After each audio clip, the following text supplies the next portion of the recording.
Hi எல்லோருக்கும் வணக்கம். இது பிரிசுடா வான்மதியே நாவலோட 13வது எபிசோட். ஸ்டோரி பிடிச்சிருந்தா மறக்காமல் ஒரு லைக் பண்ணி சப்போர்ட் பண்ணுங்கள். வாங்க வீடியோக்குள்ளார போகலாம். மறுநாள் காலையில் தனது பைக்கை எடுத்துக்கொண்டு ஃபேக்ட்ரிக்கு வந்த அர்ஜுன் வேலைகளை பார்க்க தொடங்கினான்.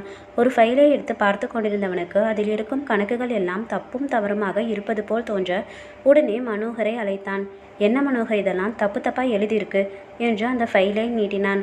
அதை வாங்கி பார்த்தவனும், ஆமாம் சார், தப்பாக தான் இருக்குது, எல்லாம் அந்த பொண்ணு பண்ண வேலை தான்.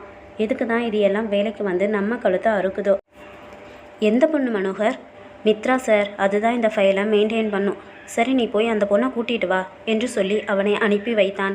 அந்த மனோகர் சென்று மித்ராவை கூட்டி வர அவளை பார்த்து திகைத்தவன், ஏய், நீ நேற்று என் வீட்டுக்கு வந்த பொண்ணு தானே என்று கேட்டான். அவள் ஆமாம் சார் என்று சொல்லவும், நேற்று கேட்டதுக்கு ஏதோ டீச்சர்னு சொன்ன. இல்லை சார், அது ஃப்ரீ டைமில் பசங்களுக்கு சொல்லித் தருவேன்.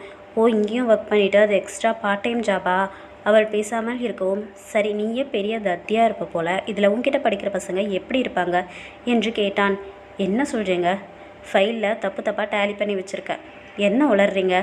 நான் உளர்றேனா? இந்தா உன் ஃபைல், ஒழுங்காக போய் எல்லாத்தையும் கரெக்ட் பண்ணிட்டு வா என்று சொல்லி அதை அவள் கையில் திணித்தான். அதை பார்த்தவள், இது நான் கொடுத்த ஃபைலே இல்லை என்று சொல்லவும், மித்ரா எதுக்கு போய் சொல்கிற என்று மனோகர் அவளை அதட்டினான். அர்ஜுனோ, உன்னை போய் கரெக்ட் பண்ணிட்டு தானே வர சொன்னேன், முதல்ல வெளியே போ என்று கத்தவும், கோபத்துடன் மனோகரையும் அர்ஜுனையும் மாறி மாறி முறைத்துவிட்டு வெளியேறி சென்றாள். எப்படி இந்த பொண்ணையெல்லாம் வேலைக்கு வச்சுருக்கீங்க? அது சார், இதுக்கு முன்னாடி உங்கள் இடத்துல இருந்த மேனேஜர் கொஞ்சம் பொண்ணுங்க கிட்ட அப்படி இப்படி இருப்பார். அந்த பொண்ணு அவருக்கு கம்பெனி கொடுத்ததால அவர் இவளை கண்டுக்காமல் விட்டுட்டார் சார். அவளின் நேர்கொண்ட பார்வைக்கும் இவன் அவளை பற்றி சொல்வதற்கும் சம்பந்தமே இல்லாதது போல் அவனுக்கு தோன்ற, நிஜமாவா சொல்கிற என்று கேட்டான். ஆமாம் சார், இந்த பொண்ணுக்கிட்ட நீங்களும் கொஞ்சம் ஜாக்கிரதையாகவே இருங்க. சரி சரி, அதை பற்றி நான் பார்த்துக்கிறேன், நீ போய் வேலையை பாரு என்று சொல்லி அவனை அனுப்பி வைத்துவிட்டு சைட் விசிட்டிற்கு கிளம்பினான். அவனது அறையை விட்டு வெளியே வந்தவன் அனைவரும் நன்றாக வேலை செய்கிறார்களா என்று பார்த்தபடி சென்று கொண்டிருந்தான். மித்ரா அவளது டேபிளில் அமர்ந்து ஃபைலை பார்த்து கொண்டிருந்தாள். அவள் அருகே வந்தவன், இப்போவாச்சும் கரெக்டாக டேலி பண்ணு, இதே மாதிரி பண்ணிட்டு இருந்தேன்னா நீங்கள் வேலை பார்க்குறத பற்றியே நான் யோசிக்க வேண்டி வரும். என்கிட்ட உன் ஜானமெல்லாம் செல்லாது. சார், என்ன வேணும் உங்களுக்கு? நான் என்ன ஜாலம் பண்ணுறேன்? நீங்கள் ஏதோ தப்பான மீனிங்கில் பேசுகிற மாதிரி எனக்கு தோணுது. ஆமாம், நீ ரொம்ப தான் கரெக்ட், நான் தான் தப்பாக பேசுனேன்ல.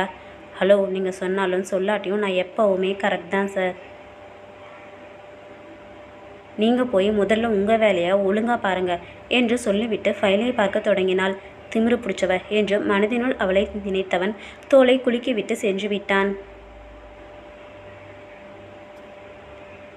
அவன் மீண்டும் வந்த பொழுது அவள் ஃபைலை கரெக்டாக செய்து டேபிளில் வைத்திருந்தாள். இப்பொழுது அதை எடுத்து பார்த்தவனுக்கு எல்லாம் சரியாக இருப்பது தெரிய மனோகரை அழைத்தான். என்ன மனோகர், எப்பவும் மித்ரா எல்லா வேலையும் தப்பு தப்பாக தான் செய்வான்னு சொன்னீங்க, இப்போ எல்லாமே கரெக்டாக இருக்குது. சார், இந்த ஆஃபீஸில் அவளுக்கு ஹெல்ப் பண்ண நிறைய பேர் இருக்காங்க சார், அதில் யாராச்சும் கரெக்டாக டேலி பண்ணி கொடுத்துருப்பாங்க.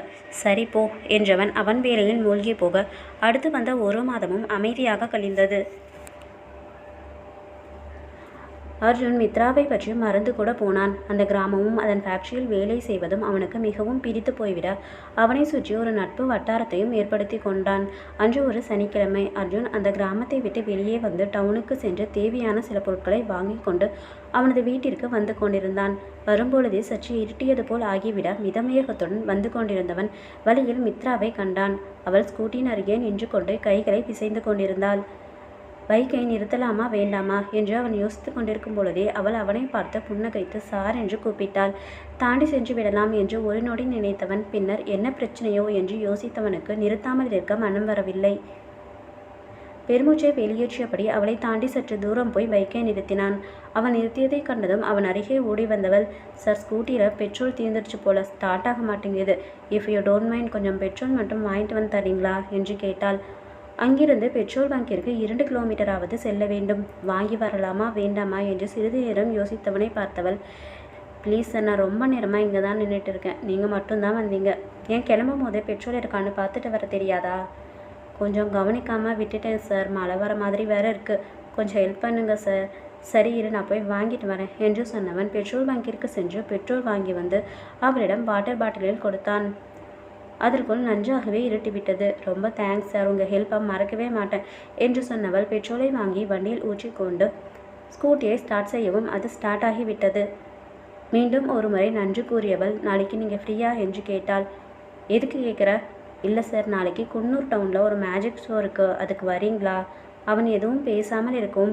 என்கிட்ட 2 டிக்கெட் இருக்குது, நீங்கள் வரதுன்னா சொல்லுங்கள், உங்களுக்கு தரேன். அப்படியா, சரி, அப்போ 2 டிக்கெட்டையும் கொடு, நான் என் ஃப்ரெண்டையும் கூட்டிகிட்டு வரேன். உடனே 2 டிக்கெட்களையும் ஹேண்ட்பேக்கில் இருந்து எடுத்து அவனிடம் நீட்டினாள்.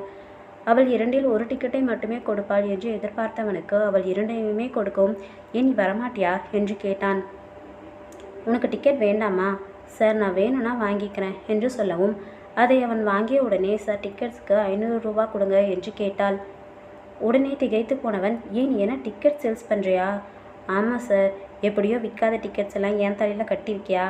அப்படியெல்லாம் இல்லை சார் என்று அவள் சொல்லி கொண்டிருக்கும் பொழுதே அவன் பணத்தை எடுத்து நீட்ட அதை வாங்கி ஹேண்ட்பேக்கில் வைத்தவள் அவனிடம் பெட்ரோல் வாங்கி வந்ததற்கான பணத்தை கொடுத்தாள்.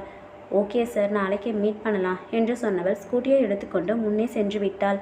அவள் பின்னாலேயே மெதுவாக பைக்கை ஓட்டி வந்தவன் அவள் ஒரு வளைவில் திரும்பி அந்த பக்கமாய் செல்ல திரும்பி அவனிடம் கையை ஆட்டிவிட்டு சென்றாள். வீடு வந்தவனுக்கு இவளிடம் சகவாசம் வைத்துக் கொள்வது நல்லதா வேண்டாமா என்ற பலத்த யோசனை தோன்ற அவள் தந்த டிக்கெட்களை எடுத்து பார்த்தான். அதில் அந்த டிக்கெட்டின் விலை 100 ரூபாய் மட்டுமே என்று போட்டிருக்க தன்னிடம் அவள் 300 ரூபாய் அதிகமாக வாங்கிவிட்டதை நினைத்து கோபமுற்றான். அப்படி தன்னிடம் கூட பணம் ஏமாற்றும் அளவு அவளுக்கு என்ன பண கஷ்டம் இருக்கக்கூடும்? அவளை பார்த்தால் ஒன்றும் அப்படி கஷ்டப்படுபவள் போல் தோன்றவில்லை. அவள் அணியும் உடை அணிகலன்கள் மிகவும் விலை உயர்ந்தவைகளாக இல்லாவிட்டாலும் தரம் குறைந்த ஆடைகளை அவன் அணிந்து அவன் பார்த்ததில்லை. பின் எதற்காக இந்த ஏமாற்றும் வேலை? ஒருவேளை வசதியாக வாழத்தான் இப்படி ஏமாற்றுகிறாளோ என்று அவனுக்கு தோன்றியது. கண்டிப்பாக அவளிடம் நாளை இந்த ஏமாற்றிய பணத்தை வாங்கி தீர வேண்டும் என்று முடிவு செய்தான். தொகை சிறியதாக இருந்தாலும் அவளிடம் ஏமாந்தது அவனுக்கு அவமானத்தை கொடுத்தது. அடுத்த நாள் காலையில் எழுந்து ரெடியாகி கூடவே மனோகரையும் கூட்டிக் கொண்டு கிளம்பினான். மருந்தும் அவனிடம் மித்ரா அந்த டிக்கெட்களை கொடுத்ததை பற்றி அவன் கூறவில்லை. மேஜிக் ஷோ என்றதும் அவனும் ஆவலுடன் கிளம்பிவிட்டான். அங்கு சென்றடைந்தவன் மித்ரா எங்கேயாவது தென்படுகிறாளா என்று பார்வையால் தேடினான். எங்கும் தென்படாமல் போகவும் அவர்களது இருக்கையை கண்டறிந்து அங்கு இருவரும் சென்று அமர்ந்தனர். சுற்றுமுற்றும் பார்வையை ஓடவிட்டவனுக்கு அது ஊனமுற்ற அனாதை குழந்தைகளுக்கான நன்கொடை வசூலிப்பதற்காக நூஷி கிளப் சார்பில் நடத்தப்படும் நிகழ்ச்சி என்று தெரிந்தது. நிகழ்ச்சி தொடங்கும் சிறிது நேரத்திற்கு முன்னர் தான் மித்ரா யாரோ ஒரு பெண்ணுடன் அங்கு வந்தவள் எங்கும் அமராமல் ஓரமாய் போய் நின்று கொண்டாள். அவளை கண்டவன் வேகமாக அவளிடம் சென்றான். டிக்கெட் 100 ரூபா தானே, எதுக்கு என்கிட்ட 500 ரூபா வாங்கின என்று அனைவர் முன்னிலும் கேட்க அவமானத்தில் அவள் முகம் சிவந்து போனது. இருந்தும் சிறிது நேரத்திலேயே அதை சமாளித்தவள், நான் ஒன்றும் உங்கள் பணத்தை ஏமாத்தல, ஷோ முடிஞ்சதும் கொடுத்துட்றேன் என்று சொன்னவள் அவ்விடம் இல்லாமல் வேகமாக பின்னே சென்று நின்று கொண்டாள். அப்படி அனைவர் முன்னிலையில் கேட்டால் அவமானத்தில் அவள் பணத்தை திருப்பி கொடுத்து விடுவாள் என்று எண்ணியவனுக்கு அவள் அப்பொழுதும் தராமல் போனது ஏமாற்றத்தை ஏற்படுத்தியது. எங்கே ஓடிப்போய் விடுவாளோ என்று நினைத்தவன் கண்ணிமைக்காமல் அவளையே பார்த்து கொண்டிருந்தான். ஒரு வழியாய் நிகழ்ச்சி முடிய அவளை தேடிக்கொண்டு அவள் பின்னாலேயே சென்றான். அவளோ டொனேஷன் கலெக்ட் செய்யும் உண்டியலின் அருகே சென்று நின்று கொண்டாள். அவளும் அவளுடன் வந்த பெண்ணும் அங்கே இருக்க வந்தவர்கள் அனைவரும் தங்களால் முடிந்த தொகையை அதில் செலுத்தி கொண்டிருந்தனர். அவளை கண்டதும் தனியா வரீங்களா என்று அவனை தனியாக கூட்டி வந்தவள் அவனிடம் அவன் கொடுத்த 500 ரூபாயையும் திருப்பி கொடுத்தாள். சாரி சார், ஆக்சுவலாக நான் நோட்ரி கிளப்பில் மெம்பர். இந்த மாதிரி ஏதாவது ஷோ பண்ணால் நாங்கள் சேல்ஸ் பண்ணுற டிக்கெட்டை கொஞ்சம் அதிகமாக கூட விலை வச்சு சேல்ஸ் பண்ணுவோம்.